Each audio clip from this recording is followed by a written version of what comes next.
जय श्री राम। परम प्रेम मेरे भाई बहन, चातुर्मास व्रत नियम, जिसको आम भाषा में चतुर्मासा कहा गया है, उसी के विषय में निवेदन करने जा रहा हूँ। बहुत ही सरल ये व्रत विधि है। इसमें हम एक भी नियम का पालन अगर करते हैं तो अनेक पापों से मुक्ति पा करके भगवान की विशेष कृपा के पात्र हम अवश्य होंगे। तो प्रतिवर्ष आषाढ़ माह के शुक्ल पक्ष की जो देवशयनी, हरशयनी, विष्णु शयनी नाम से जाना जाने वाली एकादशी व्रत के अगले दिन यानी कि द्वादशी से प्रारंभ हो करके और कई बार एकादशी से ही प्रारंभ हो करके और कार्तिक मास के शुक्ल पक्ष की जो देव उत्थानी एकादशी रहती है उसी दिन कई बार अगले दिन तक जो है ये व्रत का नियम का पालन करना चाहिए, किया जाता है।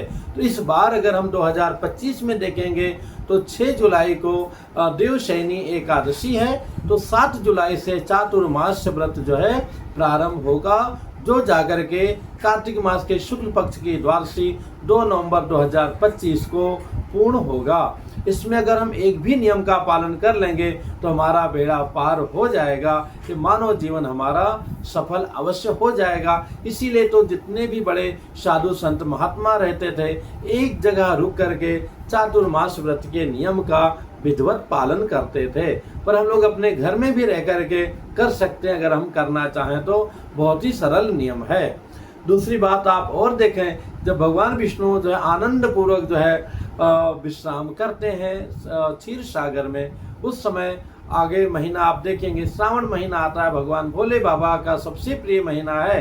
पूरे सृष्टि का संचालन पूर्णतः जो है भोले बाबा करते हैं।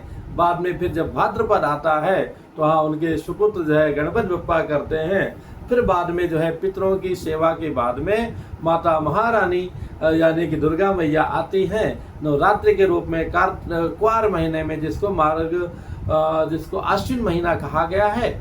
और बाद में कार्तिक माह में प्रभु के उठने के पहले तो कह सकते हैं कि अधिष्ठात्री ऐश्वर्य की माता महालक्ष्मी जी का विशेष पूजन अर्चन होता है। फिर भगवान जो है उठते हैं और सभी भक्तों का कल्याण जो जिस रूप में सेवा किया उसका अवश्य करते हैं। जो हम नियम लेंगे, नियम तो अपने उद्धार के लिए होगा ही, पर भगवान की प्रसन्नता को ऐसा ध्यान में रख करके हमें नियम लेना है। इस वर्ष जो है 7 जुलाई 2025 से लेकर के 2 नवंबर 2025 पर्यंत नियम लेना है। नियम क्या क्या है मेरे भाई बहन? अगर हम पूरा शाकाहार रहते हैं यानी कि शाक केवल पत्ते इत्यादि खा करके वो भी एक समय रहते हैं पूरे 4 महीना, तो क्या होगा कि अगले जन्म में हम इस जन्म में भी अगर हमारा थोड़ा भी पुण्य है तो उसका सहयोग पा करके धनी बनेंगे, धनवान बनेंगे। और धनवान सामान्य नहीं, अरबपति खरबपति वाले श्रेणी में बनेंगे। इसके बाद में जो व्यक्ति एक समय नक्षत्रों का दर्शन करके यानी कि जब तारामंडल में नक्षत्र गणों का दर्शन हो जाता है उसके बाद में शुद्ध सात्विक भोजन करता है, तो वो जो है सदैव वैकुंठ लोक में वास करता है। इसके बाद में एक दिन छोड़ करके कि आज हमने भोजन किया, कल पूरा जो है व्रत है, फलाहार पे है। फलाहार ऐसा नहीं कि सुबह से लेकर कचौड़ी पकौड़ी वो वाला फलाहार नहीं, एक समय दिन में फल लीजिए, दूध दोनों समय ले लीजिए। इस प्रकार से रह करके अगले दिन फिर भोजन कीजिए।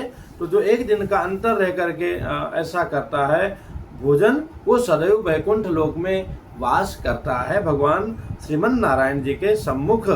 इसके बाद में जो छठे दिन भोजन करता है, मतलब आज भोजन किया फिर 5 दिन बीच में भोजन नहीं किया, फिर छठे दिन जो भोजन करता है, हमारे एक मिश्रा जी यहाँ पे मुंबई में आइसक्रीम का उनका व्यापार है, उन्होंने पिछली बार जो एक अच्छा नियम लिया था, मुझे याद नहीं है पर मुझे जान करके बड़ी प्रसन्नता हुई थी।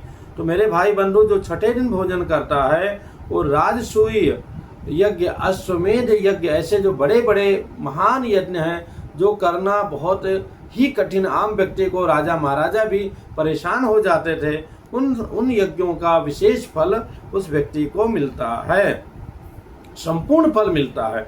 इसके बाद में जो 3 रात उपवास करके चौथे रात में लगातार 3 रात आज भोजन किया तो 3 रात्रि फिर अगला उपवास किया, फिर चौथे रात्रि में भोजन करता है, जो इस प्रकार का व्यक्ति नियम पालन करता है वो जन्म और मरण के बंधन से मुक्त हो जाता है। बाप रे बाप, कितना बड़ा पुण्य है ये! कितनी योनि में हम लोग जन्म लेते हैं और कितने बार जो है हर प्रकार की योनि प्राप्त करके उसी में कीड़े मकोड़े चिड़िया हर जड़ जीव जंगम क्या क्या मिलता है। तो उन सभी जन्म मरण के बंधन से व्यक्ति मुक्त हो जाता है जो चौथे रात्रि भोजन करता है।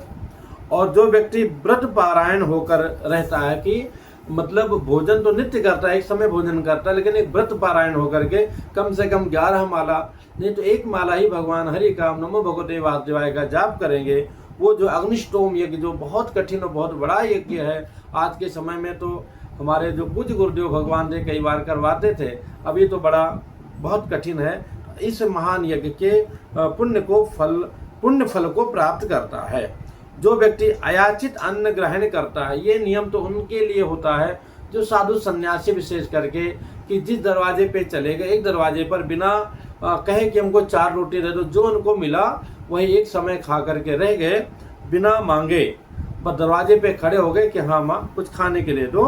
तो वो जो इस प्रकार से रहता है वो व्यक्ति जो है भाई बंधुओं से, क्योंकि अगर अच्छा परिवार दिया है तो मन कहता है हर जन्म में यही मिले, तो और जीते जी भी उनको जो है कभी उनसे विरक्ति मतलब नहीं होती, सब पूर्ण आयु भोग करके ही जाते हैं और बाद में फिर वही अगले जन्म में हमको प्राप्त होते हैं।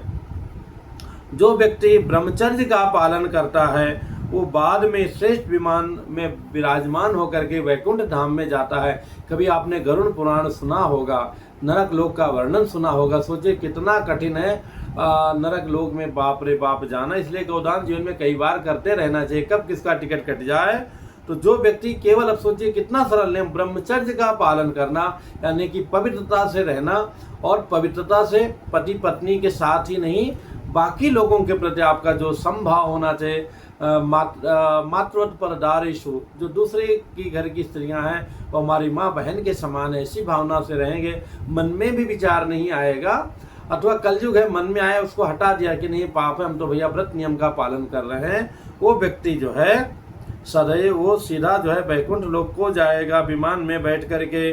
और जो नमक का त्याग करेगा यानी कि नमकीन वस्तुओं का त्याग करेगा 4 महीने में पूरा, उसके पूर्त कर्म सफल होते हैं सभी प्रकार के, यानी कि इच्छित फल वो प्राप्त करता है। विशेष पूर्त कर्म की विशेष व्याख्या है, पर जो विशेष इच्छित कर्म है वो उसकी इच्छा है, उस इच्छा की पूर्ति होती है। जो व्यक्ति अब जो जानकार है उसे ही करना चाहिए, जिसको यानी कि आचार्यगण जो हैं जिनको होम की प्रक्रिया का पता है, हवन कैसे करना चाहिए, आह्वान पूजन स्थापन और फिर बाद में उनका विसर्जन, उनको ही लिए ही नियम है। सब लोग जबरदस्ती हवन नहीं करेंगे। तो जो लोग नित्य हवन करते हैं नियम पूर्वक जो है वो सभी रोगों से मुक्त होते हैं। जो व्यक्ति नित्य भगवान की सेवा में पुरुष सूक्त का पाठ करता है वो जो है बड़ा बुद्धिमान होता है और इसी जन्म में उसकी बुद्धि की वृद्धि होती है।